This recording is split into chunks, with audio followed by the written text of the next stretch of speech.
What's up, everybody? And welcome to another episode. Hit the like button, subscribe to my channel, and share the video. Hit the join button and become a member. Members get exclusive content. Hit the bell icon on my channel so that you will get a notification every time I drop a video or go live. Let's get into it. This guy, Derek Chauvin, and his attack. Before I do, let me say, I'm going to do my part 3 on Danny Masterson. The videos are not going that good on Danny Masterson. People have probably heard enough about this guy and are tired of hearing about him. However, I have another thing or two to say about him and how he somehow ended up in this medium security prison with 2 assault charges and a 30-year life sentence. Are they protecting him?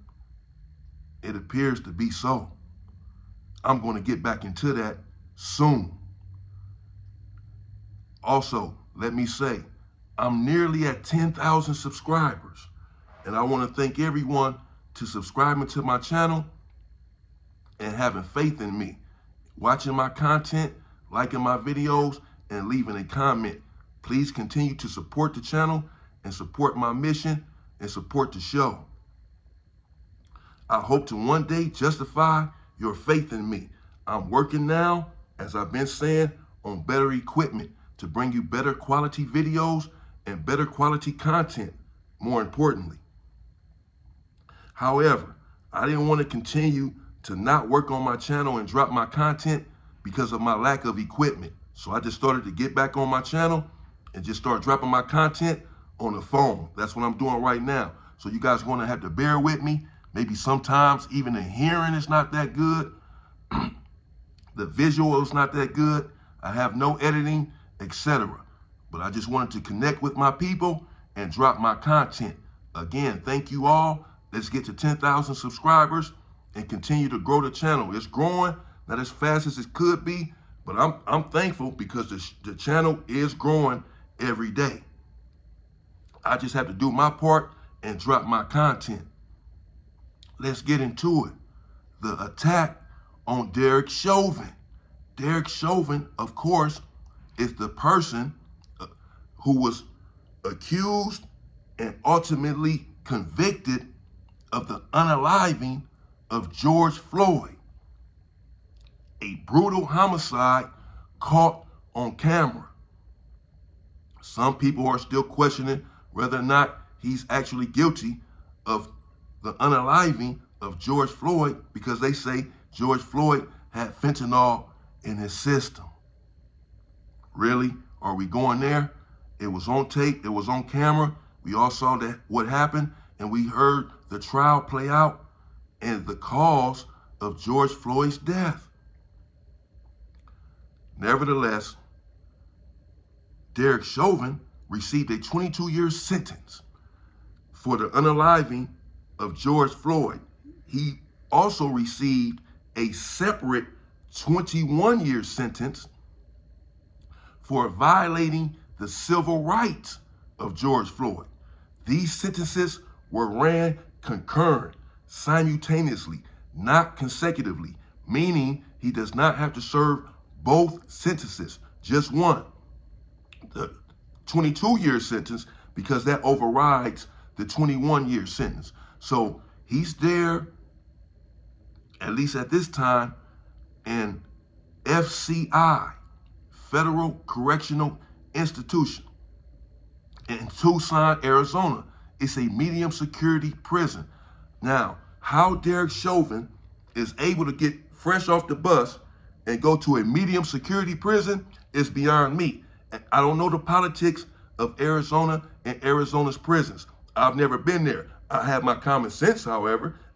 I know here in California, if you have a homicide and you have a lengthy sentence, 20 years, 30 years, a life sentence, you're going to a level 4 prison. You're going to be there for 15 or 20 years with no infractions, no write-ups. You're going to be a model inmate in order to work your way down to a medium security prison. You don't get fresh off the bus with a brutal homicide and a 20+ year sentence and go to a medium security prison. It doesn't happen in California. You're going to a level 4 violent prison. And you're going to have to work your way down by being a model inmate to a medium security prison. It's going to take 15 to 20+ years to get there. However, somehow in Arizona, Derek Chauvin was able to go fresh off the bus to this medium security prison. So he's there in prison. And there in the law library, he gets attacked by a man named John Tursak. John Tursak is an ex-Mexican Mafia member. Mexican Mafia, ironically, is John Tursak. In fact, now he's an informant against the Mexican Mafia. He's a snitch, a rat, a turncoat. John Tursak, the person who attacked Derek Chauvin and hit him 22 times in FCI, Federal Correctional Institution in Tucson, Arizona, is a snitch. Is an ex-Mexican Mafia member, ironically. Now, he hit Derek Chauvin 22 times and did not critically injure him, but seriously injured him. He sent him to the hospital. Clearly, he was trying to unalive him. During the interview, when they interviewed this guy, John Tursak, and asked why did he attack Derek Chauvin, he said that he attacked him on Black Friday in honor of Black Lives Matter and the Black Hand, referring to the Mexican Mafia, the Black Hand. Yeah, well, you're a rat now against the Black Hand. They want you extinguished. But he says that he did it to honor the Black Hand and to honor the Black Lives Matter movement, to honor black people. This is why he attacked Derek Chauvin and hit him 22 times there in the law library. Now, some people believe that this is not true, that it was a conspiracy. The conspiracy theorists have come forward and say that this man, John Tursak, was put up to attacking Derek Chauvin by the government, perhaps the Minneapolis Police Department, because they believe that Derek Chauvin is the gatekeeper, the repository of the secrets that the Minneapolis Police Department hold. The fact that they have been going around unaliving people. That Derek Chauvin knows this, was complicit in this, and therefore may divulge this information in his desperation to get out of this 22-year sentence. So they believe that someone is trying to silence Derek Chauvin. The government, in particular, is trying to silence Derek Chauvin, extinguish him, erase him. Therefore, he cannot convey, divulge the secrets that he holds. I don't know about all these conspiracy theories. I don't know if the government wants Derek Chauvin extinguished or not. Either way, he survived the attack. But the man did attack him with a made weapon, a made-up prison weapon, prison-type weapon. Supposedly it was some forks tied up together, but he punctured him and gave him at least 22 puncture wounds. These were not deep stab wounds, quick little puncture wounds. But those hurt as well and can end you. They did not end Derek Chauvin. He did go to the hospital and receive treatment. They did have to administer treatment right there in the law library. He was leaking pretty badly, but he survived. Now, John Tursak has 4 new charges: attempted murder, assault with a deadly weapon, assault with intent to do bodily harm, and another charge. These are heavy charges. Now, John Tursak, the perpetrator, was serving a 30-year sentence. He'd been locked up since 2001. This is a man who has about 2 years left, 3 years to go after being locked up for 23 years, 24 years, 2+ decades, and you're about to go home. Derek Chauvin is just starting his 22-year sentence. You're finishing yours. Why commit this act? Why attack him when you're about to go home? This is why some people believe that it's some sort of conspiracy. Why would this man give his life up and be charged with attempted murder now and 3 other serious charges that could potentially get you life in prison? This denotes a crazy mind. Someone who's not all there, or someone who was put up to the task. I don't know.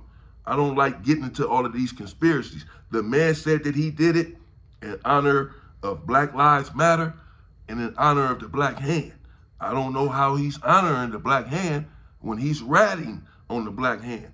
He's a turncoat. He's a snitch for the Popo against the Mexican Mafia right now.